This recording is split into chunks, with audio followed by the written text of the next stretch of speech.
I'm very focused on self-care and what I put in my body and on my body. I want it to be organic and natural. And so today we're taking a deep dive into Ayurveda, what it is and how it can help you naturally.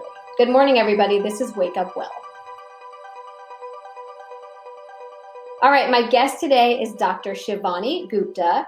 She has a PhD in Ayurvedic sciences, and she created her revolutionary modern Ayurveda program and fusionary formulas to fuse Eastern and Western practices for self-care, digestion, stress reduction, and metabolism. Good morning, Shivani. Thank you for being here. Good morning. Thank you. Let's talk about Ayurveda. What got you interested in Ayurveda in the first place? Ayurveda is an ancient system of medicine from India that's over 5,000 years old. So just like we have traditional Chinese medicine with its acupuncture and Chinese herbs, in India, we have the system. And it's interesting because growing up, I'm from Houston, Texas, but I'd go to India every single year.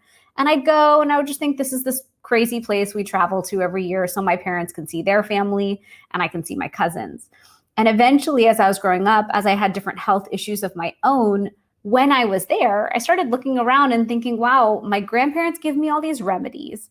Everyone here knows about yoga and all these things. And I wanted to take a deeper dive.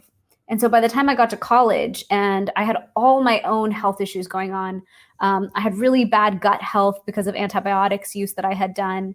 I had been taking a lot of medications and I just wasn't well. I had like a weak immune system and I wanted to figure out how to fix it. I asked my dad, well, what can I do? And he's like, when we go to India, we could take you to those places that have detoxification and healing and all of that.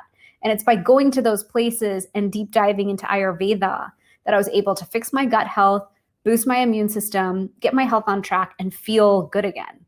So that's when my passion and love of Ayurveda really started. So I did my master's and my PhD in Ayurvedic sciences. And in the master's degree program, you're just deep diving into like the herbs and the lifestyle and disease pathology and anatomy. But my PhD dissertation ended up being on turmeric, the spice. And that's when I realized that there's superfoods that we eat here in the West, blueberries and salmon and different foods that we revere. But in India, the spice box in the kitchen is the source of health. So it's the turmeric, the cumin, the red chili powder, hing. These things all come together to create like a foundation of health. And I really loved that the science of Ayurveda, which is really big and complex, can also be lived as simply as in your kitchen. It's just very frustrating to see that when we take something from nature or here in the US, we just bastardize it so much. But what happens to those spices in India? Do you know? Yeah, I mean, in India, we have quite a reverence for the original plant in its original form.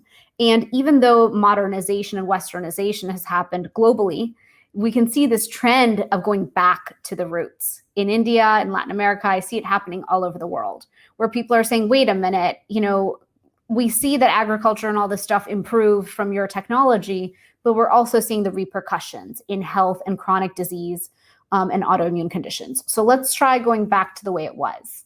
And so you're seeing as farmers are becoming more organic, as people are choosing more natural solutions, as people are reaching for natural remedies and cooking at home and cooking fresh, we're seeing a shift culturally everywhere. And in India, yes, the spices are made in the way they always were. And that's why you can source really great spices. Every time I go, I pick up all my spices to cook for the year. So tell me a little bit about what are the practices? So Ayurveda has so many different aspects to it. There's the nutrition and what we can eat every day for our metabolism or our gut health.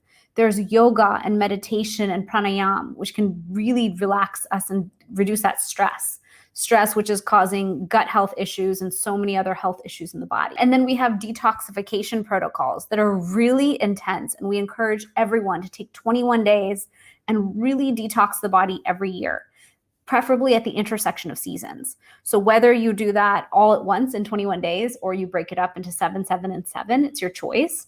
But detoxification is a big part of having preventive health in your body year round and really undoing chronic disease as well. And then herbology is a big part of it. So I'm very passionate about the herbs and spices that we put in our body and how we use turmeric to reduce our inflammation. And then we also have self-care. And as an entrepreneur, as a mother, these last 5 years, I dug into self-care from Ayurveda and really tried to understand how we can detox and support the body on a daily basis. And so when you ask about things we can do, using a tongue scraper is one simple act of self-care we can do every day. How does the tongue scraper help you? So basically, when you take a metal tongue scraper and scrape the tongue 7 to 14 times every morning, you're detoxing the body because all the organs of the body are reflected on the tongue. Just like in reflexology, we've seen all the organs reflected on the bottom of the foot. In the same way, when you're scraping that tongue, you're massaging all the internal organs of the body. You're removing the toxins from them. So oftentimes, if you look in the mirror, if you have a white tongue, if there's a white film there, that's toxins in the body. And so this is kind of the easiest, quickest way to detox year round is just scrape your tongue. Macy, how's my tongue? You have serrations along the side. And so it's so important to look at your tongue and know what's going on and see where the deficiencies are. I have a scraper, so I'm going to grab it and do it. So oil pulling is another great one. Most people don't try oil pulling because they think it sounds disgusting. Yeah, as it did to me. Yeah, me too. I was really resistant about oil pulling. And then I was like, you cannot teach the 12 rituals of Ayurvedic self-care if you're not willing to try them. So you must. But you take oil, coconut oil or sesame oil, and you take a teaspoon or two, put it in the mouth, and you swish it around for 5 to 20 minutes. Now, this one's an easy act of self-care because you can be heating up your coffee for the morning. You can be getting dressed. You could vacuum. You can do anything with some oil in your mouth. You just can't talk. But by holding that oil there, we're taking all the bacteria and toxins that are in our mouth and allowing it to absorb into that oil. And when you spit it out, you should spit it out into a trash can, not the toilet or the sink or the shower, because you'll clog your pipes. But it's so important to do because when you swish it through the teeth, finally, you're really collecting everything. And we know through modern science that heart health is tied to oral health.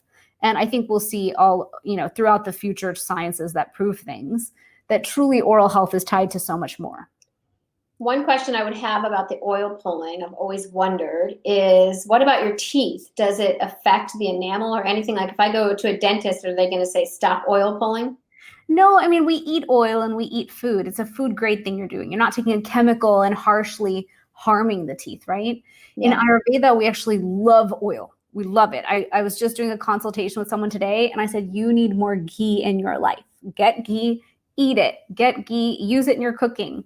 Oiliation is something that we revere, whether it's through abhyang massage of the body, whether it's through cooking or even in detox. Oiliation through that gut lining can be very healing too. So let me ask you about oil, because as we talked about earlier with the processing that is done of natural sources and foods here that come from plants, there's a lot of that going on.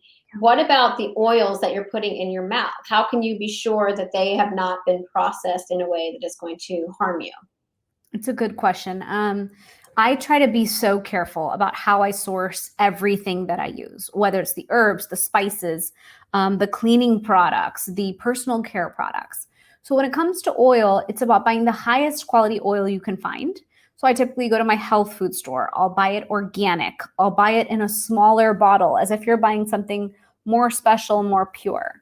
There are some oils that are really bad. So it's really about taking a food grade oil, almond oil, sesame oil, coconut oil, things that could have produced oil, avocado, and then taking that and using it. Can you take a little bit of essential oil and put it into the carrier oil?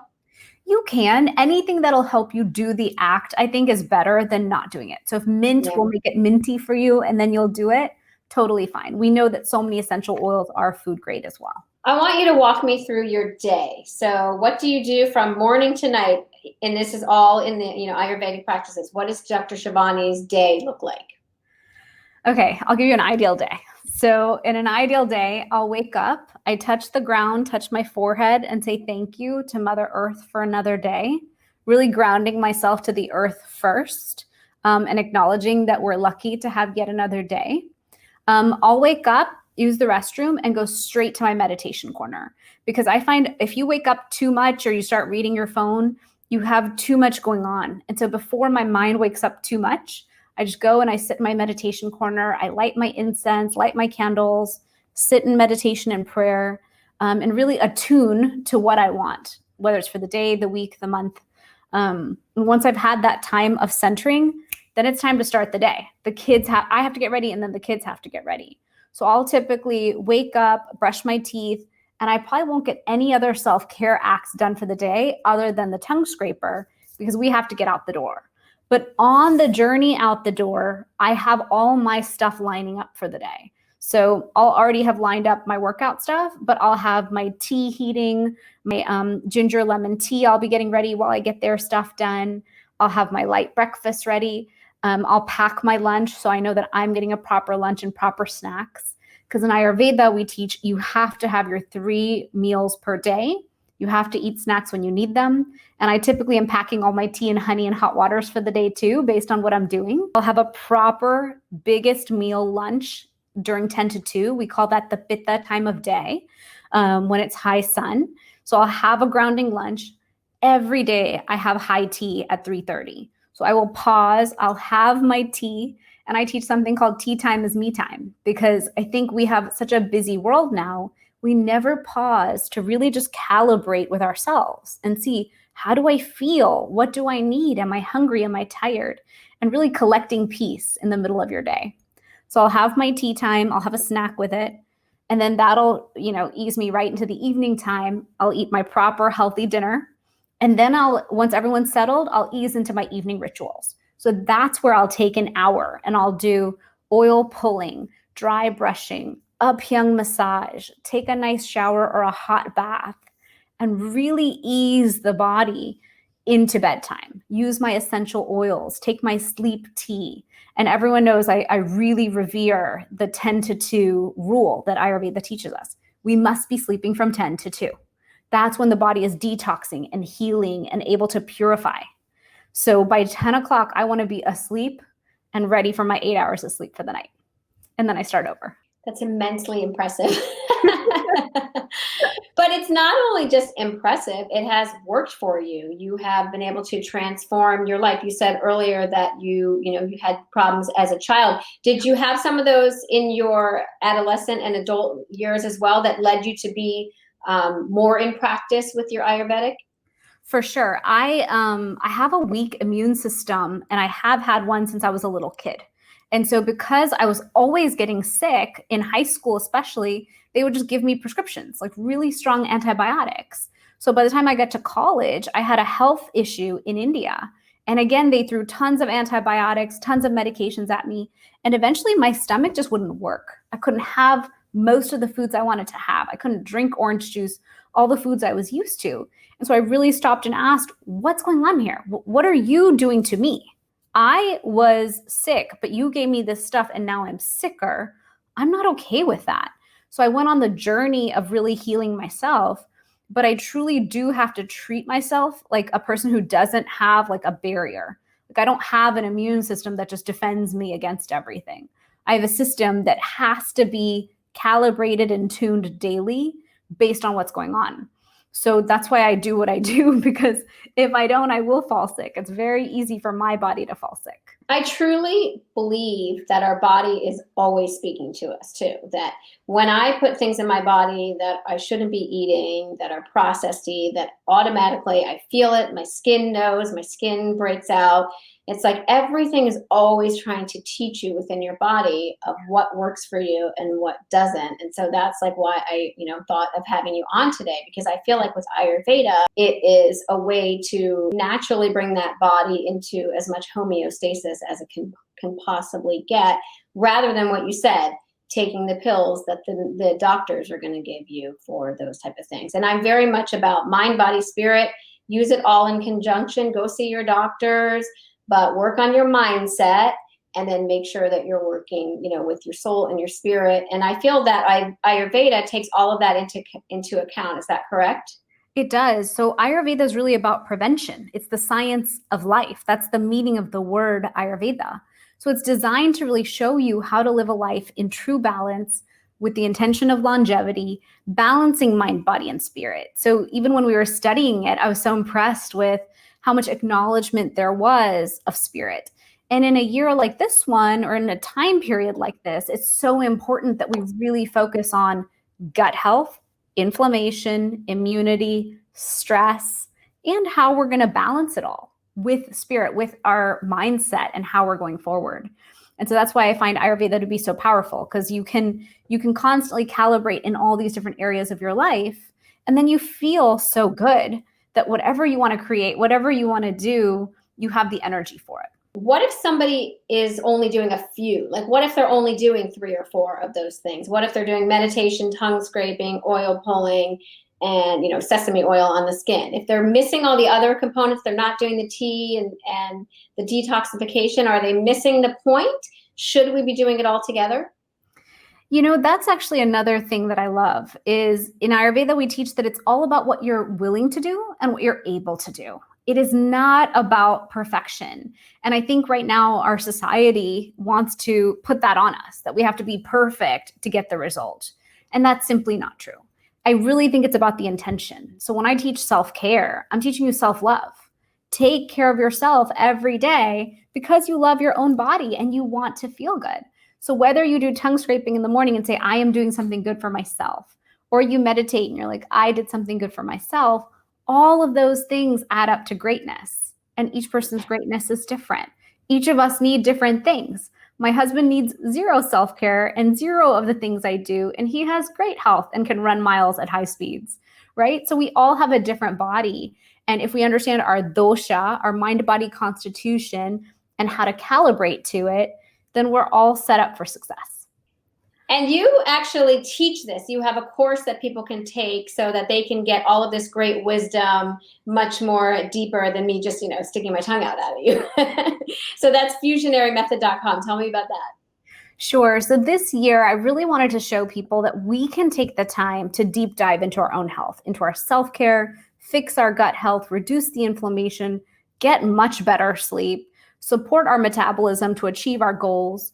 And I did all that and put it together in a program where you can sign up and learn live with me at fusionarymethod.com. Then you also have a line of supplements to make it easy and so that you don't have to worry about the how is it processed. You know that Dr. Shivani very much believes in making sure that everything is as clean as possible. So they can go to fusionaryformulas.com. And what sort of things will they find on your website? Sure. So after I did my dissertation, I really wanted to build a potent turmeric supplement that could really reduce inflammation. And I wanted to show our doctors here in the West that we have natural alternatives. And so I built Fusionary to have products like turmeric gold, inflammation relief, deep sleep tea, so that practitioners could help their patients. And then now it's available on my website for everybody as well. And then if you want to follow Dr. Shivani on Twitter, Instagram, those type of places, she's at Dr. Shivani Gupta. And of course, you can also find her Fusionary Formulas at Fusionary Formulas RX. So make sure you go check her out. She's got really incredible information. For me, it's always about finding somebody who is authentic, that their why was because it was harming them or hurting them, and they went seeking a different way. Because those are the people who put people over profit more than anything, because you've been through it and you don't want anyone to suffer the way that you have suffered. You decide to make something better. And we all have that service in the world, right? So my service is doing stuff like this and your service is doing stuff like that. So I really always want to focus and have people on who are putting goodness and yummy things and great wisdom and information into the world. So thank you for being on the show and teaching me. I'm going to go scrape my tongue. And have some tea. Yes, awesome. All right, thank you. I appreciate it. And thank you, everybody, for tuning into Wake Up Well every week. I really appreciate you guys, and I hope this information is helping you. You can find all my episodes at wellworld.tv. Just look in my channel, and you'll find my Wake Up Well episodes. Thanks, everybody. Take care.